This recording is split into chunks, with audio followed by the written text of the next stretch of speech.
Herkese merhaba, kanalıma hoş geldiniz. Bu videomda sizlerle elimde görmüş olduğunuz süveter yapılışını paylaşacağım. Yapılışı gayet kolay, video içerisinde de ayrıntılı bir şekilde bahsediyorum. Yeni başlıyorsanız bile örgüye kolaylıkla yapabileceğiniz bir süveter. Öncelikle sırt parçamı ördüm. Ben sizlerle video içerisinde ön parçamın başlangıcını yapıyorum. Çünkü ön parçamızda boyun oyuntusu gibi bir detayımız olduğu için hem kol oyuntusunu hem de boyun oyuntusunu yaparak tamamlıyoruz. Arka parçamızda ise sadece kol oyuntusu yaparak düz bir şekilde kesip tamamlıyoruz. Dediğim gibi video içerisinde ayrıntılı bir şekilde bahsediyorum. Aklınıza takılan bir nokta olursa yorum kısmında bana sorabilirsiniz. Ben çok beğendim. Kalın bir ip olduğu için bir günde tamamladım süveterimi. Çok pratik oldu o yüzden. Hem de dediğim gibi kolay oldu.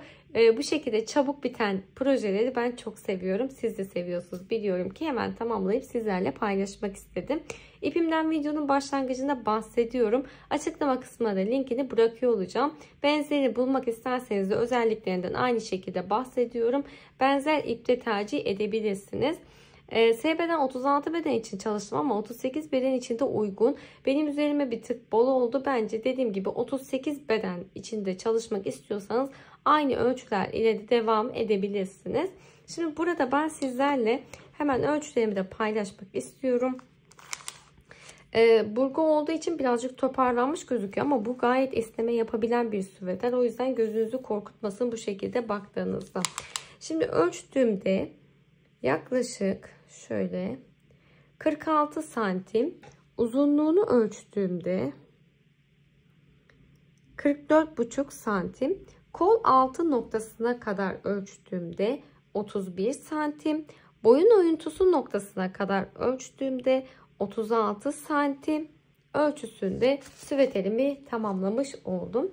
Yapılışına geçmeden önce videoyu beğenmeyi, yorum yapmayı ve kanalıma abone olmayı unutmayın lütfen. Instagram'da takip etmiyorsanız açıklama kısmına link bırakıyorum. Tıklayıp takip edebilir. Orada yaptıklarınızı beni etiketleyerek paylaşabilirsiniz. Şimdi beraber yapılışına geçelim. Yapılışına geçmeden önce kullanacağım malzemelerden bahsetmek istiyorum. Burada Hobify'dan temin etmiş olduğum Papatya Easy Knit ipi var. 3 tane yumağım var. Videonun sonunda ne kadar kullandığımdan da bahsediyor olacağım. Sizler için açıklama kısmına da linkini bırakıyorum. Kalın bir iplik. Burada benzerini bulmak isterseniz belki de sizlerle bilgisini de paylaşmak istiyorum. 150 gram 85 metre uzunluğunda. %80 akrilik, %20 yün içerikli bir ip. 9 ve 12 milim şiş numarası için uygundur diye belirtilmiş. Ben de 12 numara şiş ile örgümün başlangıcını yapıyor olacağım. Dediğim gibi şu anda 3 adet var. Videonun sonunda ne kadar kullandığımdan da bahsediyorum. Şöyle yapısını da göstermek istiyorum. Kalın bir ip kullanıyorum. Burada ipiniz ince ise sayı ve ölçü üzerinde farklılık yapmanız gerekecektir. 12 milim şiş kullanıyorum. Buradaki misinalı şiş kullanmak zorunda değilsiniz. Ben video çekerken zorlandığım için misinalı şiş kullanıyorum. Düz şişiniz var ise düz bir şiş ile de örgünüzü gerçekleştirebilirsiniz. Genelde soruyorsunuz, sizlere şu şekilde şiş setimi de kısaca göstermek istiyorum. Bakın burada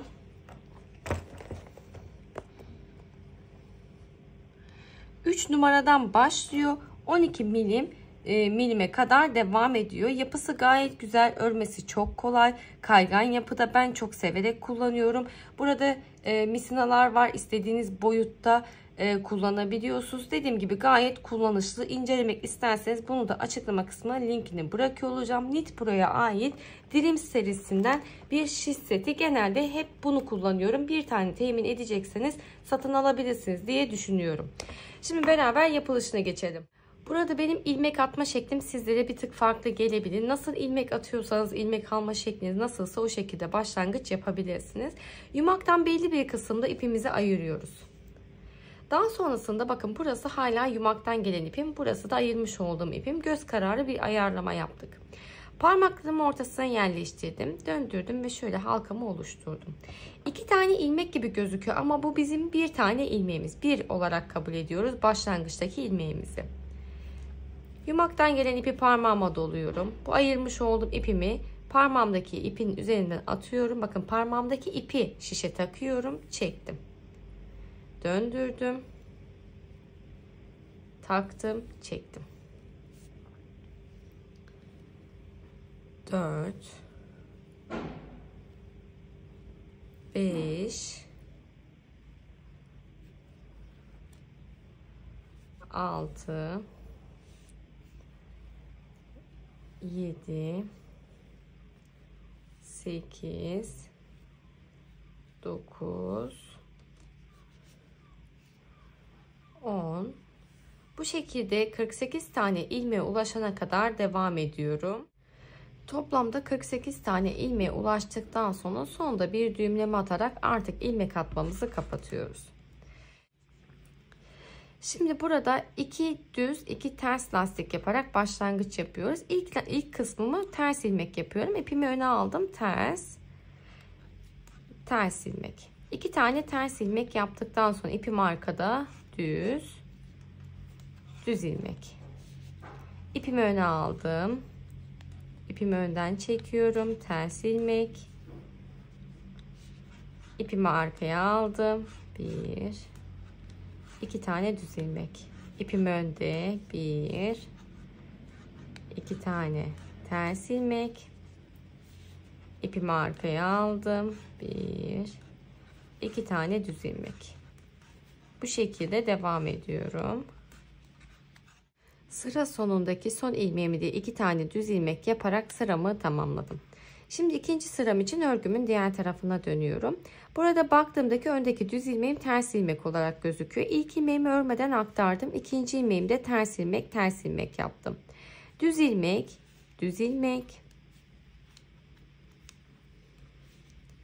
ters ilmek için ipimi öne alıyorum. Önden çekiyorum. 2 tane ters ilmek.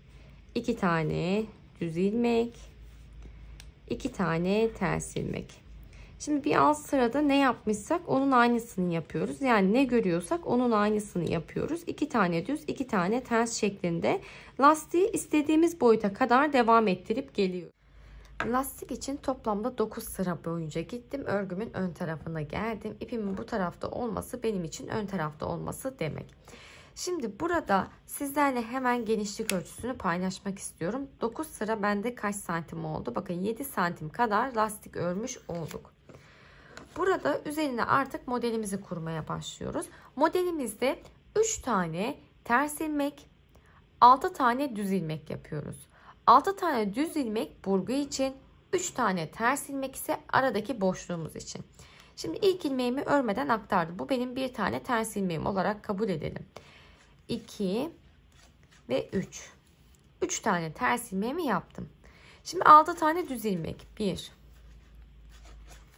2 3 4 5 ve 6. 6 tane düz ilmek. Devamında 3 tane ters. 1 2 3 tane ters. İpimi arkaya aldım. 6 tane düz ilmek. 1 2 3 4 5 ve 6. İpimi öne aldım. 1 2 3 tane ters ilmek. İpimi arkaya aldım. 1 2 3 4 5 6 tane düz ilmek. 6 tane düz ilmeğimi yaptıktan sonra yine ipim önde 3 tane ters ilmek. 1 2 3 tane ters ilmek. İpimi arkaya alıyorum. 1 2 3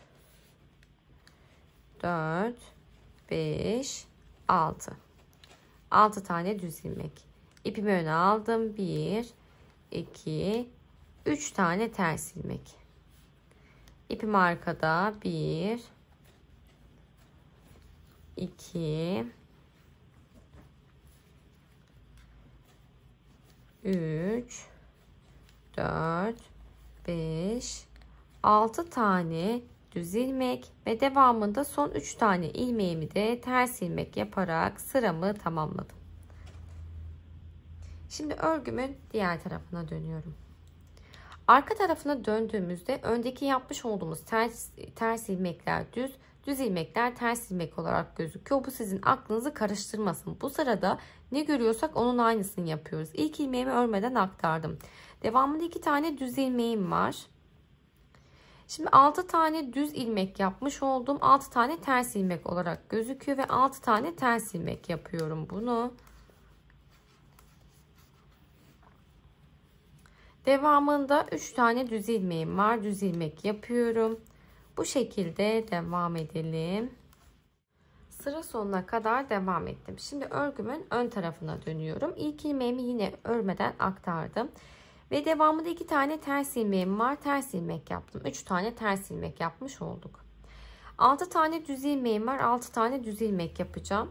Burada da ne görüyorsak onun aynısını yapıyoruz. Aslında modelimiz bundan ibaret. Ne görüyorsak hep aynısını yapıyoruz. Şimdi bu bizim 3. sıramız.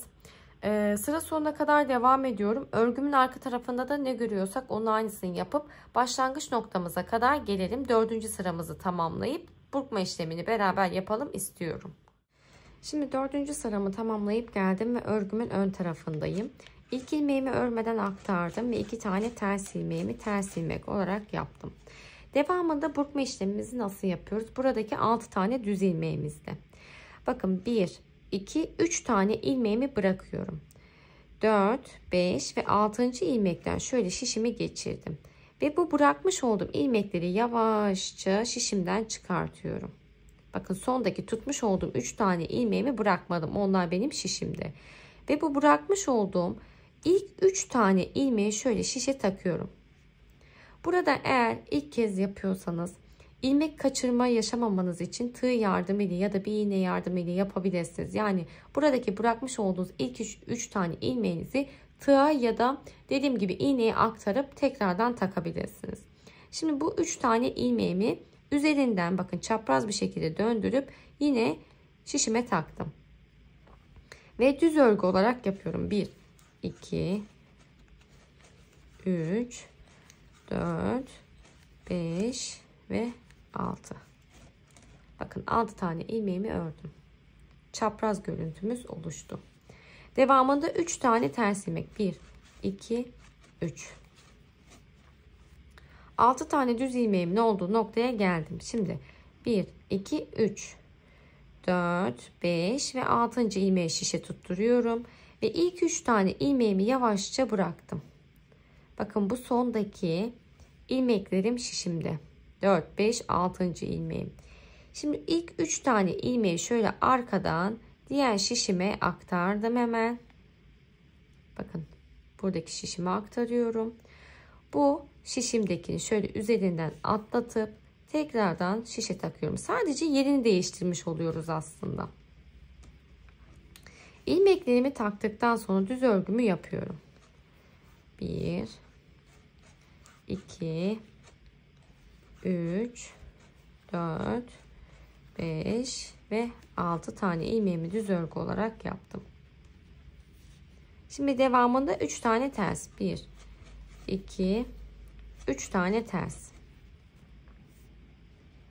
Şöyle bir şişimi düzeltmem gerekiyor. 6 tane düz ilmeğimiz var. 1, 2, 3 tane ilmeğimi atlıyorum. 4, 5, 6. ilmekten şişimi geçirdim. İlk 3 tane ilmeğimi şişten çıkartıyorum. Buradaki ilmekler şişimde hala duruyor. Şu çıkarmış olduğum ilmekleri öncelikle şişe takıyorum. Daha sonra burada şişimde tutmuş olduğum ilmekleri üzerinden şişe taktım. Ve 6 tane ilmeğimi düz ilmek olarak örmeye devam ediyorum.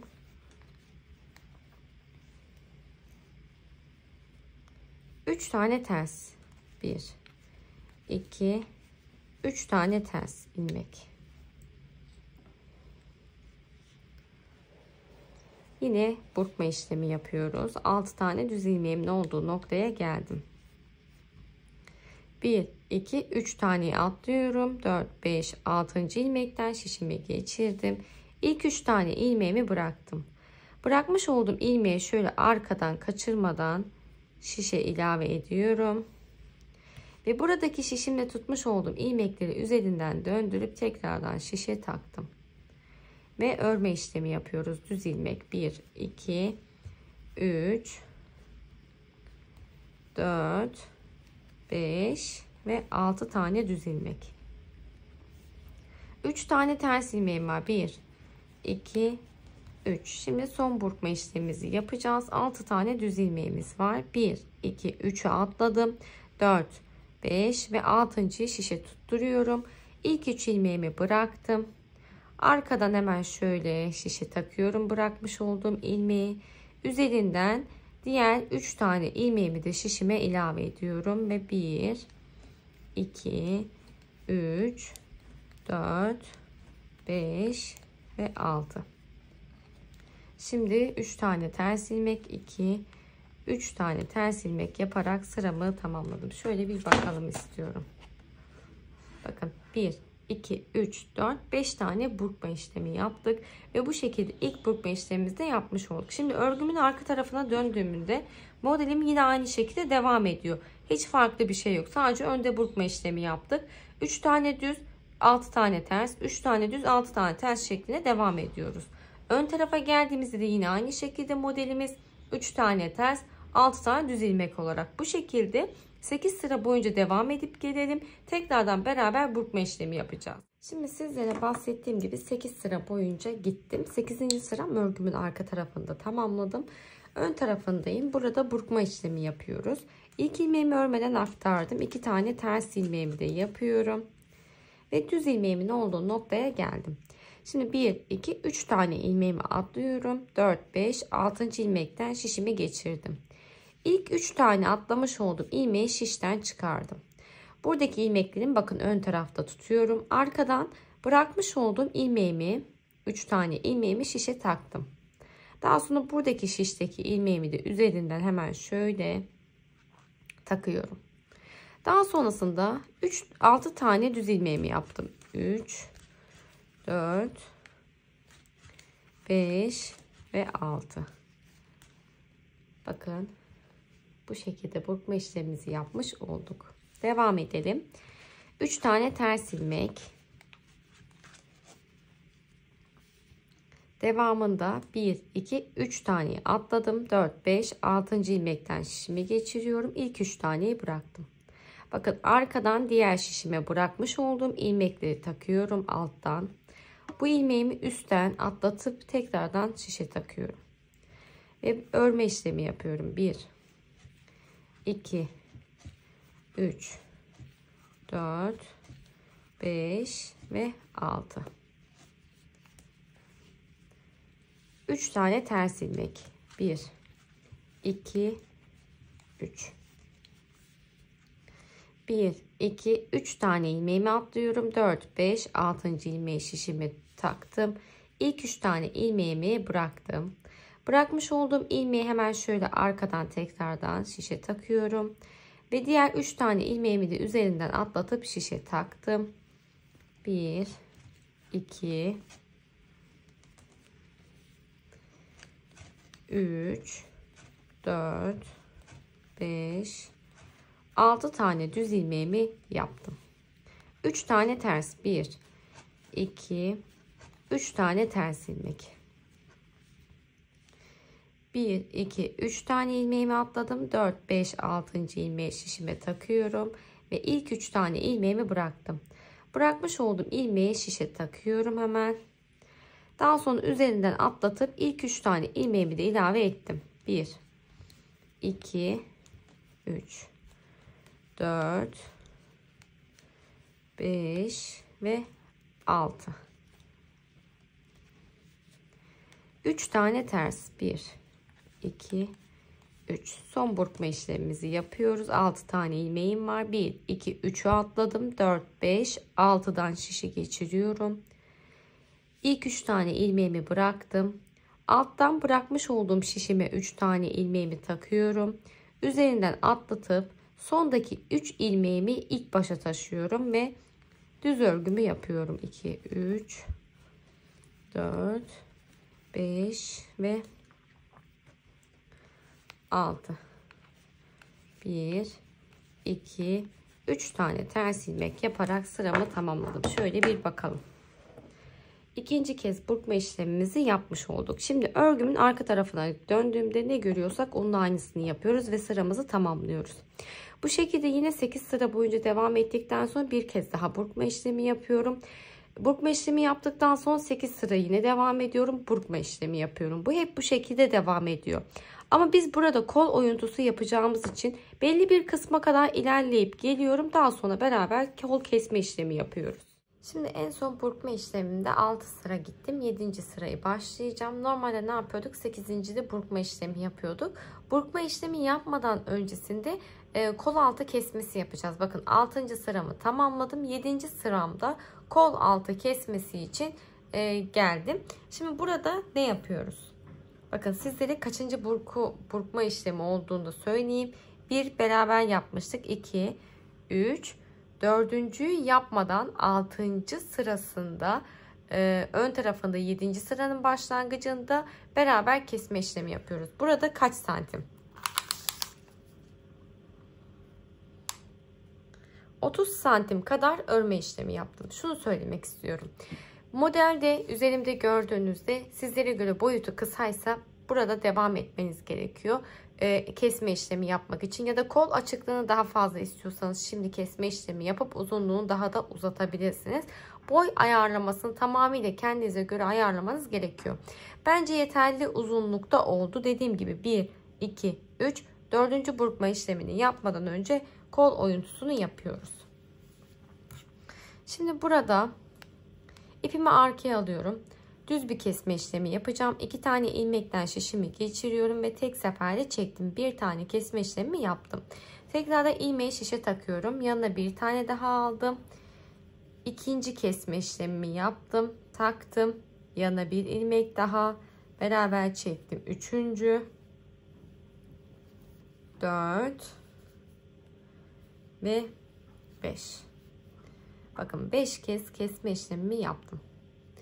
Burada kaç tane düz ilmeğim kaldı? 4 tane düz ilmeğim kaldı. 2, 3, 4. Şimdi devamında 3 tane ters ilmek ve modelimize aynı şekilde devam edelim.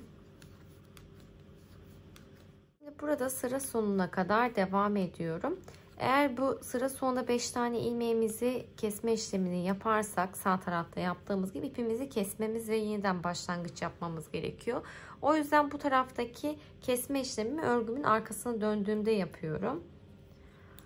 Örgümün arka tarafında olduğum için de önde düz kesme işlemi yapmıştım. Düz ilmek olarak kesmiştim. Arkada ters ilmek olarak kesiyorum. 2 tane ilmekten şişimi geçirdim ve ipimi önde ters ilmek olarak çektim. Çektiğim ilmeği şişe takıyorum. Bakın ikinci eksiltmem. 3 4 ve 5.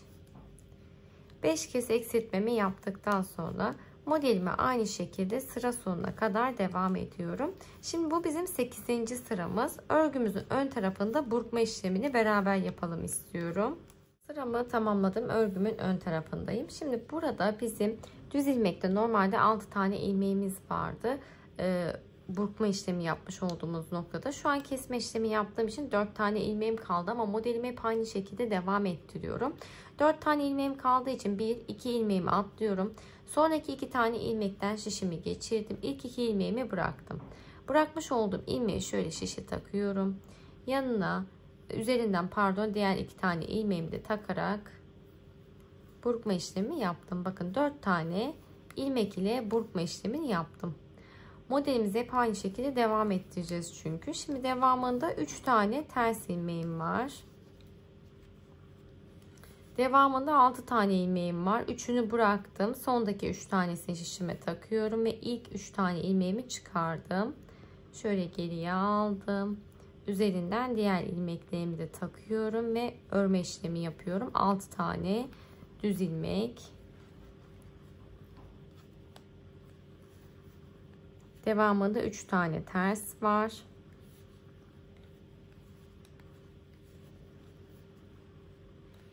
Yine burkma işlemi yapacağımız noktadayız. 1, 2, 3 ilmeğimi atladım ve sondaki 3 ilmeği şişe takıyorum.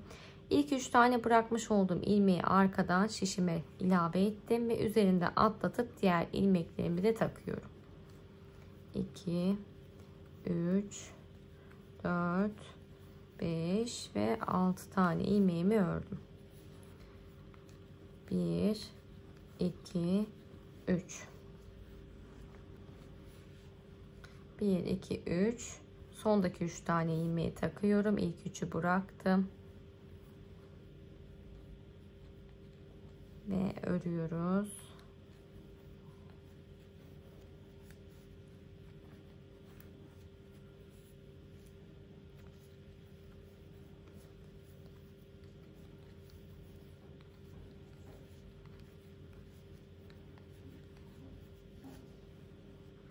Şimdi sonda baktığımda yine 4 tane düz ilmeğim var. Yine aynı şekilde başlangıçtaki gibi yapıyoruz. 2 taneyi bırakıyorum. Son 2 tane ilmeğimi takıyorum. Şişimi takıyorum. Bırakmış olduğum ilmekleri şişe aldım ve sonrasında üzerinde atlattım. 4 tane ilmeğimi düz ilmek olarak ördüm. Şöyle bir bakalım. Bakın bu şekilde. Kol için bir kez kesme işlemi yapacağım. Devamında düz ilerliyoruz. Şimdi biz sizinle beraber örgümüzün ön parçasını yapıyoruz. Süveterimizi. Sırt parçasını ben tamamlayıp geldim. Sizlere şöyle göstermek istiyorum. Kesme işlemi yaptıktan sonra ilk burkmamızı beraber yaptık. Üzerine bakın bir kez daha yapıyorum. Ve sonrasında 8. sıramını tamamladıktan sonra tamamıyla kesme işlemi yaparak süveterimi tamamlıyorum. Bakın tekrardan söylemek istiyorum. Kesme işlemi yaptık. Birinci burgumuzu yaptık. Üzerine 8 sıra gittikten sonra bir tane daha burkma işlemi yapıyoruz. Ve 8 sıra gidip burkma işlemi yapmadan süveterimizi tamamlıyoruz. Bu sırt parçamızda. Şimdi ön parçamızda yaka boşluğu oluşturmak istiyorum. O yüzden şimdi burada burkma işlemimizi yaptık. Örgümün arkasında örüp geleyim. Yani tahmini 3 sıra kadar örme işlemi yapalım. Onun sonrasında yaka oyuntusunu beraber yapalım istiyorum. Şimdi sizlere bahsettiğim gibi 5. sıramı tamamlayıp geldim. Örgümün ön tarafındayım. 6. sıramda boyun oyuntusu kısmını yapacağım. Örgümün tam orta kısmına baktığımda buradaki saç örgüsü benim için tam ortası. Sağında bir tane dörtlü grup var. Solunda bir tane altılı, bir tane dörtlü şeklinde burkma işlemi yapmış olduğumuz nokta var. Tam ortada bir tane burgu var. 6 tane ilmeğimizin kesme işlemini yapacağız. Bakın buradaki burguyu kesme işlemi yapacağız. Devamında sağda ve solda kesme yaparak devam edeceğiz. Şimdi örgümün ön tarafındayım. İlk ilmeğimi aktardım ve devamında modelime aynı şekilde devam ediyorum. Şimdi tam ortadaki burguma geldiğimde 6 tane ilmeğimi keseceğim. 2 tane ilmeğimden şişimi geçiriyorum. Tek seferde çektim. Çektiğim ilmeği şişe takıyorum. Yanına bir tane daha alıp tek seferde çektim. Ve bu şekilde toparlıyorum.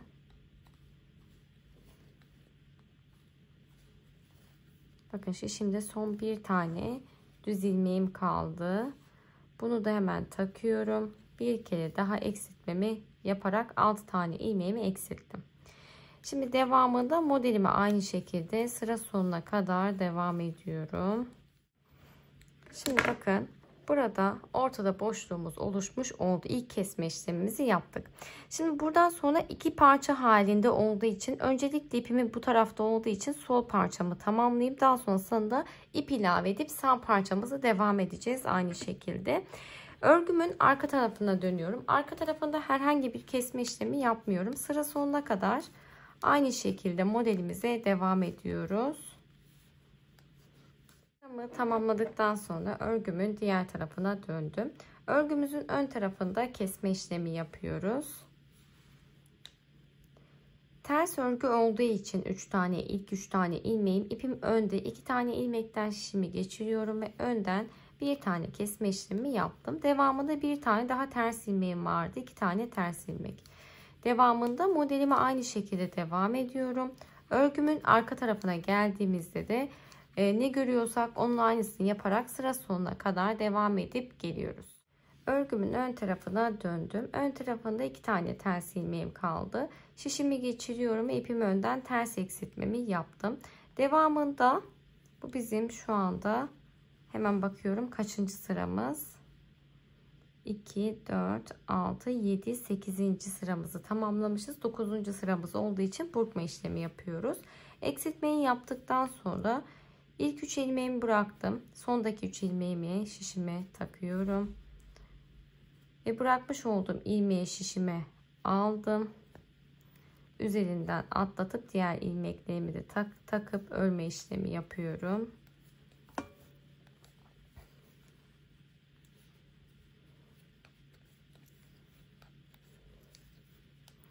Ve devamında ters örgü 3 tane. Sonda 4 tane ilmeğim vardı. İlk 2 ilmeğimi atladım. Sondaki 2 ilmeği takıyorum şişime. Bırakmış olduğum ilmekleri geçirdim ve devamında üstüne taktım. 1, 2, 3, 4 tane düz ilmeğimi yaptım. Şimdi örgümün diğer tarafına dönüyorum. Ve modelime aynı şekilde sıra sonuna kadar devam ediyorum. Şimdi örgümün ön tarafındayım. Bence yeterli eksiltmeye ulaştık. 2 kez eksiltme yaptık. Ortada da 6 tane eksiltme yapmıştık. Ve bir tane buradaki ilmeğimle devam etmek istiyorum. Şimdi bu bizim 1-2 sıra yaptık. 3. sıramızdayız. 3. sıramda bakın 3, 6, 9, 10, 11, 12, 13, 14 tane ilmekle devam ediyorum. Başlangıçta da söylemiştim. Burada burkma işlemi yapacağımız sıra sayısına kadar devam ediyoruz ve sonrasında tüm ilmeklerimizi kesiyoruz. Şimdi sizlere bahsettiğim gibi 8. sıramı tamamladım. Burada tüm ilmeklerimizi toparlayalım. İpim arkada düz eksiltme yapacağım. 2 tane ilmekten şişimi geçiriyorum ve tek seferde çektim. Çektiğim ilmeği şişe takıyorum. Bakın her seferinde yanına bir tane daha ilmek alıp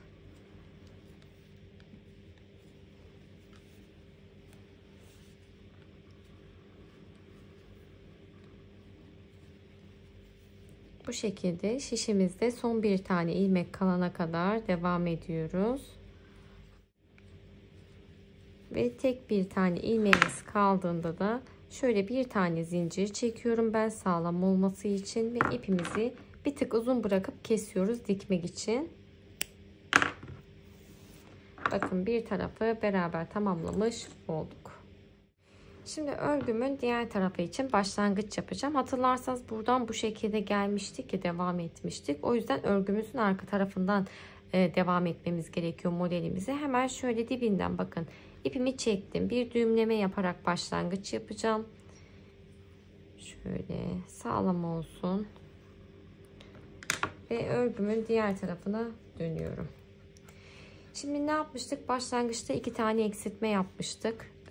Örgümüzün ters tarafında. Yine aynı şekilde yapmamız gerekiyor. Buradan baktığımda düz örgü olarak gözüktüğü için 2 tane ilmekten şişimi geçiriyorum. İpim arkada ters düz ilmek olarak eksiltmemi yaptım. Devamında bir tane düz ilmeğim kaldı. Düz ilmek yaptım. 6 tane ters ilmeğimi yaparak yani modelime aynı şekilde devam ediyorum. Sıramı tamamladıktan sonra örgümün ön tarafına döndüm. Ön tarafında da modelimize aynı şekilde sıra sonuna kadar devam ediyoruz.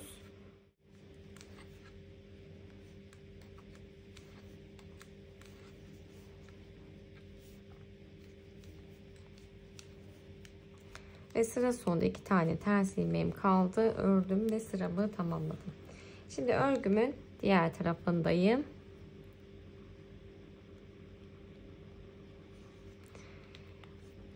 İpim arkada 2 tane düz ilmekten şişimi geçiriyorum ve tek seferde çekerek ikinci eksiltmemi yaptım. Bu bizim son eksiltmemizdi.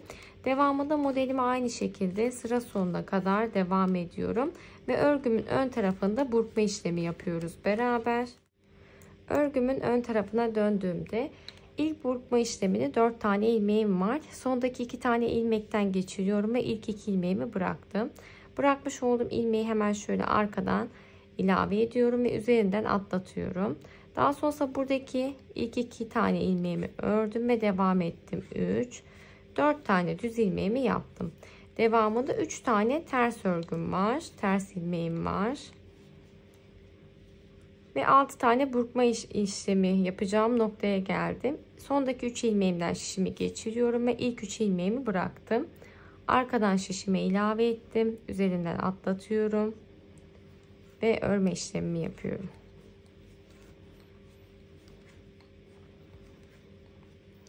Şimdi sonda bir tane ters ilmeğimi de örüp sıramı tamamladım. Şöyle bir bakalım. Bence yaka için yeterli açıklığa ulaşmış olduk. Devamında buradaki işlemin aynısını yapıyoruz. Son burkma işlemimizi yaptık. Örgümüzün arka tarafında modelimiz aynı şekilde devam ediyor. Ön tarafına döndüğümüzde de aynı şekilde. Toplamda 8 sıra boyunca gidiyoruz. Daha sonrasında kesme işlemi yapıyoruz. Şimdi örgümün ön tarafındayım. 8 sıra boyunca gittim geldim. Tüm ilmeklerimizi toparlıyoruz. İpimi arkada düz ilmek olarak sıra sonunda tek bir tane ilmek kalana kadar devam ediyorum. Şimdi tüm ilmeklerimi toparladıktan sonra ipimi kestim. Artık ön parçamızı tamamladık. Sizlere az önce bahsetmiştim. Arka parçamı da dümdüz bir şekilde tamamlayıp geliyorum diye.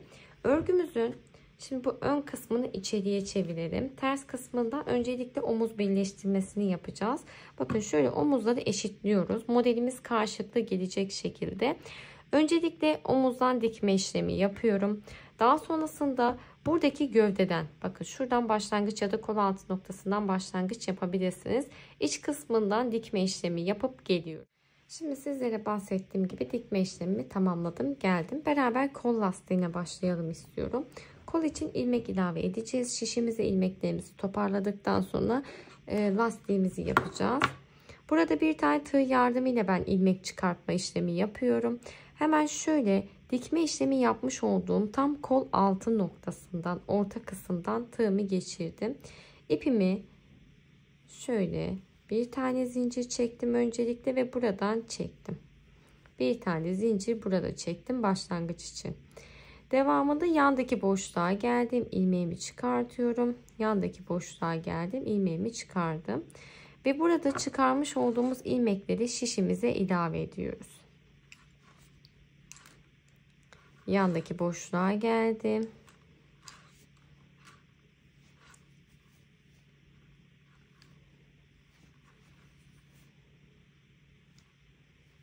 Ve bakın bu şekilde her boşluktan ilmek çıkartarak başlangıç noktamıza kadar devam ediyoruz. Başlangıç noktama kadar ilmeklerimi toparladım. Burada ilk ilmeğimi düz ilmek olarak yaptım. Gövdedeki lastik başlangıcımız 2 tane düz 2 tane ters yaptığımız için yine aynı şekilde aynı lastiği devam ettiriyorum. 2 düz 2 ters ilmek yaparak sıra sonuna kadar devam ediyorum. Ve burada sıramızı tamamladıktan sonra üzerine yine aynı şekilde ne yapmışsak bir önceki sırada onun aynısını yapıyoruz. Ta ki istediğiniz lastik uzunluğuna ulaşana kadar. İkinci sıramda sıra sonuna kadar geldim. Şimdi üçüncü sıramda ilmeklerimi toparlayacağım. Ben çok uzun bir lastik olsun istemiyorum. Dilerseniz bu noktada devamda edebilirsiniz. Daha kalın bir lastik çalışmak isterseniz. Şimdi 2 tane ilmekten şişimi geçirdim. Tek seferde çekiyorum. Çekmiş olduğum ilmeği şişe taktım.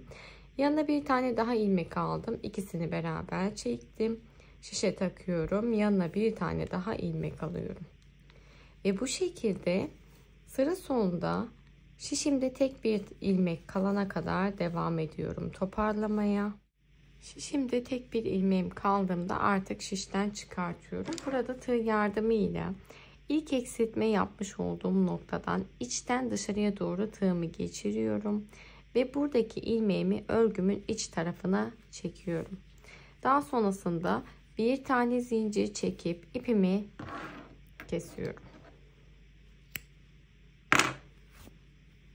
Ve bu şekilde kol lastiğimizi tamamlamış olduk. Hemen sizlere göstermek istiyorum. Bakın gayet güzel oldu.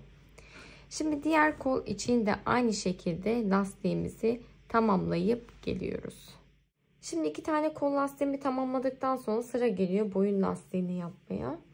Yine kol lastiği gibi 2 sıra boyunca gidip 3. sıramızda eksiltme yapacağız. Tığ yardımıyla bir tane zincir çekerek başlangıcımı yaptım. Buradaki tam omuz noktasında birleştirme noktasından şöyle tığımı geçirdim. Ve buradaki ilmeğimi içerisinden çekiyorum. Bir tane zincir çekerek birinci ilmeğimi çıkarmış oldum. Hemen yandaki boşluğa geldim. İkinci ilmek, yandaki boşluğa geldim. Üçüncü ilmek. Bu şekilde her boşluktan tığımızda ilmeğimizi çıkartıyoruz ve çıkarmış olduğumuz ilmekleri şişeye ilave ediyoruz. Ta ki başlangıç noktama kadar bu şekilde ilmek çıkarmaya devam ediyorum. Başlangıç noktama kadar tüm ilmeklerimi toparladım. Ve burada yine 2 düz 2 ters lastik yapıyoruz. İlk 2 tane ilmeğimi düz ilmek yaparak başlangıcımı yaptım. Devamında 2 tane ters, 2 tane düz şeklinde devam ediyorum. Başlangıçta da söylediğim gibi 2 sıra boyunca gidiyorum. Daha sonrasında tüm ilmeklerimi toparlayarak lastiğimi tamamlayıp geliyorum. Size de bahsettiğim gibi yaka lastiğini de tamamlayıp geldim. Gayet güzel oldu. Duruşu da çok hoş oldu. Üzerinde duruşunu da Instagram adresinde sizlerle paylaşıyorum. Takip etmiyorsanız açıklama kısmındaki linke tıklayarak Instagram adresime ulaşabilirsiniz. 3 yumak ipim olduğunu söylemiştim. 3 yumağın tamamını kullandım. Benimle birebir aynı ölçülerde çalışacaksanız 3 yumak yeterli olacaktır. Videoyu beğenmeyi, yorum yapmayı ve kanalıma abone olmayı unutmayın lütfen. Bir sonraki videoda görüşmek üzere. Hoşça kalın.